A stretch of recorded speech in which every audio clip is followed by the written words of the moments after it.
이 고객께서 대답을 하신 게 우리 카페도 인스타그램에 많이 회자가 되면 좋겠다 이런 말씀을 하셨어요.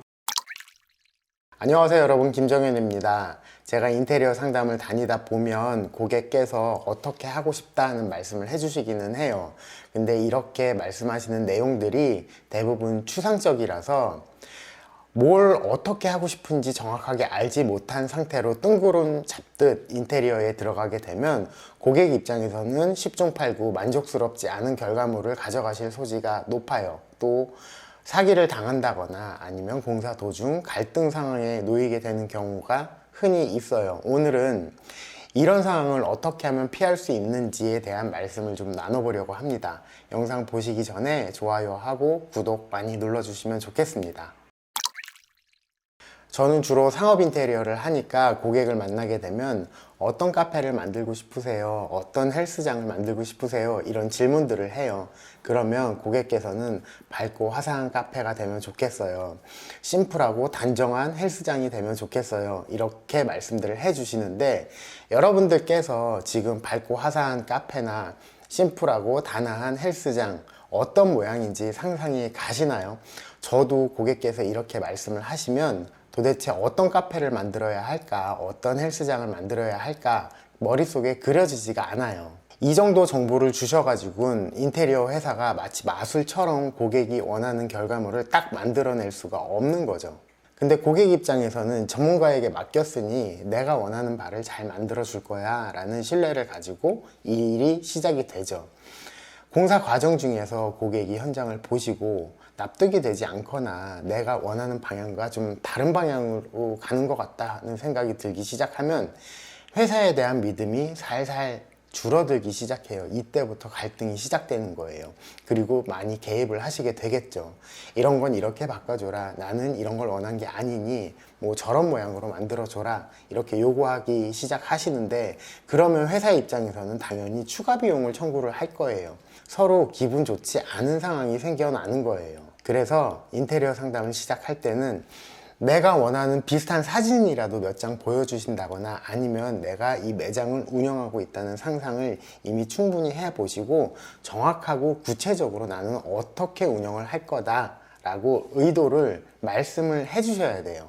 아니면 잘 모르겠다 싶으시면 반드시 공사 시작하기 전에 인테리어 회사의 도움을 받아서 그 방향성을 잡으셔야 돼요. 작년에 작업했던 카페가 있어요. 기존에 운영을 하고 계셨는데 장사가 너무 안 되니까 많이 풀이 죽어 있으셔서 제가 상담하러 갔을 때 여쭤봤던 게 카페 리모델링을 하고 난 이후 가장 원하시는 게 어떤 건지 여쭤봤어요. 이 고객께서 대답을 하신 게 우리 카페도 인스타그램에 많이 회자가 되면 좋겠다 이런 말씀을 하셨어요. 오히려 이렇게 방향성을 잡아주시니까 디자인팀에서 컨셉 잡아가기가 좀 수월했어요.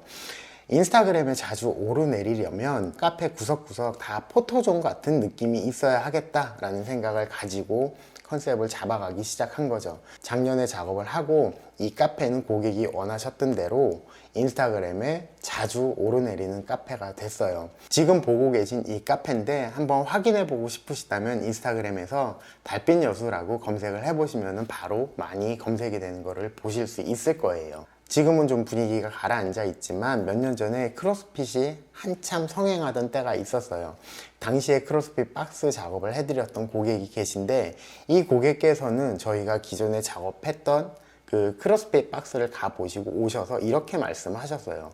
와, 거기 가보니까 너무 좋던데 거기처럼 시커멓게 흉내만이라도 좀 내주시면 좋겠다 이렇게 말씀을 하셨어요. 좀 재밌게 말씀을 하셨죠. 그래서 저희가 제안을 드렸던 건 시커먼 가운데도 뭐 질감을 살릴 수 있는 작업도 있을 거고 시커먼 베이스에다가 뭐 특정한 컬러를 써서 포인트를 잡아갈 수도 있을 것이고 뭐 기타 등등 여러 가지 컨셉들이 있어서 시커멓다는 큰 그림 안에서 다양하게 컨셉을 잡아서 작업을 할 수가 있었어요. 지금 보고 계신 사진의 현장인데 이 현장은 고객께서 정말 많이 만족을 해주셨고 저희도 기쁜 마음으로 작업을 할 수가 있었어요.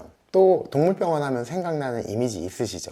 화이트 배경에 우드를 섞고 강아지 집처럼 이렇게 지붕 모양을 많이 만들어서 동물병원을 운영하고 계셨어요. 좀 괜찮은 동물병원이다 싶으면 제가 말씀드린 이 범주 안에 대부분 속해 있었어요. 원장님께서도 이런 걸 잘 알고 계셔서 저희한테 요청하신 게 동물병원이 대부분 이렇게 생겼으니까 애초에 다른 동물병원을 만들고 싶다, 지금까지 보지 못했던 동물병원을 만들고 싶다고 하셨어요. 이렇게 말씀하시니까 사실 범위가 크기는 한데 오히려 기존 이미지와는 다른 다양한 컨셉을 만들어낼 수가 있었어요. 지금 보고 계신 사진의 동물병원인데 핑크색 동물병원을 만들었죠. 원장님께서는 많이 만족해 주셨고 진료 가운이나 키보드까지도 핑크색으로 구매를 하셨었어요. 인테리어는 내가 머물 곳, 내가 운영할 공간을 만들어가는 과정이에요. 처음 사업 구상을 하실 때부터 좀 구체적으로 생각을 하셔야 돼요. 운영 방침이나 방향성을 생각하고 그것에 맞는 인테리어를 하셔야 된다는 거죠. 운전도 사고를 줄이려면 방어 운전을 해야 한다고 해요. 인테리어도 마찬가지예요. 인테리어 회사에 모든 걸 다 의존하실 게 아니라 내가 챙기고 내가 신경을 쓰셔야 되는 거예요.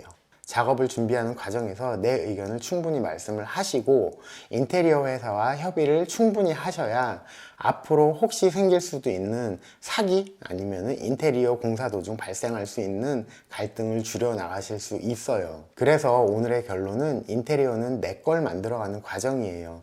충분히 생각하고 협의를 하셔야 되고 만약에 이게 어렵다면 이런 것들을 질문해서 끌어낼 수 있는 인테리어 회사를 선정을 하셔야 돼요. 인테리어 업에 종사하고 계시는 대표님들께서도 처음 상담할 때부터 고객께 구체적으로 질문하고 고객이 원하는 게 뭔지 정확히 파악을 하셔야 공사 마감까지 오해 없이 갈등 없이 잘 마감할 수 있다는 걸 꼭 인지하시면 좋겠습니다.